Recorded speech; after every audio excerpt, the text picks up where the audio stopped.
మానవుడు కష్టాల్లో ఉన్నప్పుడు, కన్నీటిలో ఉన్నప్పుడు, బాధలో ఉన్నప్పుడు ఏ విధముగా మాట్లాడాలి, తన దేవుని యొక్క బలమును ఏ విధంగా గణపరచాలి అనేటటువంటి విషయము మనము యోనాతాను జీవితం నుంచి నేర్చుకోబోతున్నాం. మొదటి సమూయేలు గ్రంథము 14వ అధ్యాయము 6వ వచనం నుంచి మనము చూసినట్లయితే, యోనాతాను, ఈ సున్నతి లేని వారు ఈ దండు కాపర్ల మీదకి పోదము రమ్ము, యెహోవా మన కార్యమును సాగింపునేమో, అనేకుల చేతనైనను కొద్దిమంది చేతనైనను రక్షించుటకు యెహోవాకు అడ్డమా అని తన ఆయుధములు మోయవానితో చెప్పగా, అప్పుడు అతడు, నీ మనసులో ఉన్నదంతయు చేయము, పోదుము రమ్ము, నీ ఇష్టానుసారముగా నేను నీకు తోడుగా ఉందనని అతనితో చెప్పాను. ప్రియమైనటువంటి విశ్వాసులారా, దేవుని బిడ్డలారా, యోనాతాను జీవితంలో అతను తన యొక్క సమస్యలో ఏ విధంగా మాట్లాడుతున్నాడు దేవుని గురించి అనేది మనం ధ్యానం చేసుకుందాం.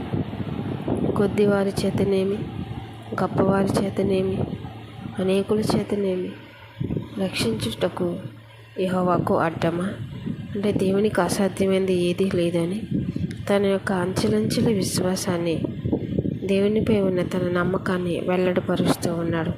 నిజమే కదా ప్రియమైన విశ్వాసులారా, మనం దేవుని బిడ్డలుగా ఉంటూ, దేవుని నిబంధనలు నడుచుకుంటూ, దేవుని ఆజ్ఞలు నడుచుకుంటూ, ఆయన యందు భయభక్తులు కలిగి ఉన్నప్పుడు దేవుడు మన పట్ల తన కార్యాలు సమయం వచ్చినప్పుడు ఖచ్చితంగా నెరవేరుస్తాడు. ఈ విషయంలో కూడా నిరాశపడవద్దు. యోనాతాను జీవితంలో ఈ అధ్యాయం మనం చూసుకుంటున్నట్లయితే 13వ అధ్యాయంలో అసలు ఎందుకు యోనాతాను ఇలా మాట్లాడవలసి వచ్చిందంటే, ఇక్కడ ఇశ్రాయేలీయులకును ఫిలిష్తీయులకును యుద్ధము జరిగే సమయము ఆసన్నమైంది. అయితే ఫిలిష్తీయులు ఏం చేశారంటే, ఇశ్రాయేలీయుల దగ్గర ఆయుధాలు ఉండకూడదనే ఉద్దేశంతో ఆయుధాలు తయారు చేసే వారిని లేకుండా చేశారు. ఎంతో కుయుక్తిగా ఇశ్రాయేలు ఎదుట వీళ్ళు ప్రవర్తించారు. మనము చూస్తే 13వ అధ్యాయం 22వ వచనంలో, కేవలము సౌలు యోనాతాను తండ్రి, ఈ సౌలు గారికి యోనాతానికి ఆయుధాలు ఉన్నాయి, మిగతా ఎవరికి కూడా బలమైన ఆయుధాలు లేవు. జనములకి ఎవరికి ఆయుధాలు లేవు. చిన్న చిన్న కత్తులు, నొక్కులు లాంటివి చిన్న చిన్నవి ఉన్నాయి. అయినప్పటికీ యోనాతాను విశ్వాసము ఆయుధాల మీద కాదు, దేవుని మీద ఉంది. మన దగ్గర చాలా చిన్న వస్తువులు, చిన్న ఆయుధాలు ఉండొచ్చు. మా నాన్నగారి దగ్గర, నా దగ్గర మాత్రమే పెద్ద పెద్ద ఆయుధాలు ఉండొచ్చు. మిగతా వారి దగ్గర ఆయుధాలు లేకపోవచ్చు. అయినప్పటికీ మనం భయపడకూడదు. మనం ముందుకు వెళ్దాం పదా అని ఆ దండులో ఎవరికి తెలియకుండా ఫిలిష్తీయుల మీదకి వెళ్ళడానికి సాహసించాడు. ఎవరు ఉంటే యోనాతాను. ప్రియమైన విశ్వాసుల, దేవుని బలం చూసుకుని ముందుకు సాగుతున్నాడు యోనాతాను. దేవుని ఘనతను చూసుకుని ముందుకు సాగుతున్నాడు.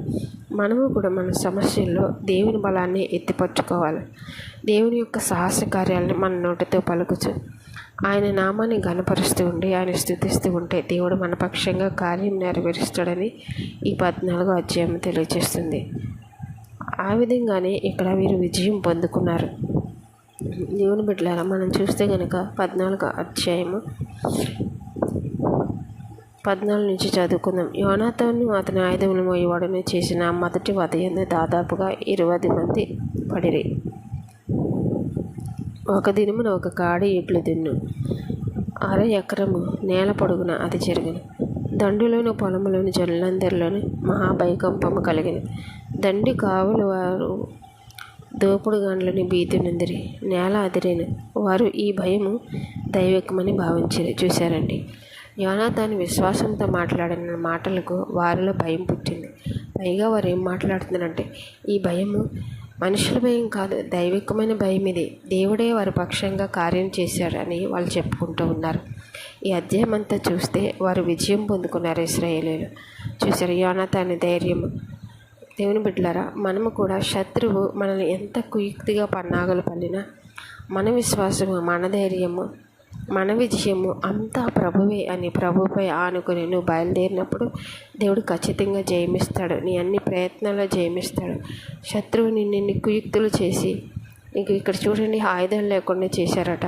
ఆయుధాలు తయారు చేసేవారిని ఇశ్రాయేలీలకు ఉండకుండా చేశారట. ఎంత కుయుక్తి ఫిలిష్తీయులు! అయినప్పటికీ ఆయుధాలు లేకుండానే విజయం పొందేలాగా దేవుడు వీరికి అనుగ్రహించాడు కదండి. మన జీవితంలో కూడా దేవుని మీద ఆనుకుని ప్రయాణం చేసిన వారు, దేవుని నామాన్ని ఎత్తిపట్టుకుని నివసిస్తున్నవారు, నీకు కష్టం వచ్చినప్పుడు, కన్నీరు వచ్చినప్పుడు మోకరించి ఆయన నామాన్ని గనపరచు, ఆయన నామాన్ని స్తుతిస్తూ, ఆయన నామాన్ని ఎత్తిపట్టుకుని, ప్రవ్వా నీకు నువ్వు ఎంత బలవంతుడు అని ఆయన బలాన్ని, ఆయన ఘనతను నువ్వు ఎప్పుడైతే కొనియాడావో దేవుడు నీ జీవితంలో కార్యం చేస్తాడు. ఇలాంటి భయభక్తులు మనం కూడా కలిగి ఉండాలి.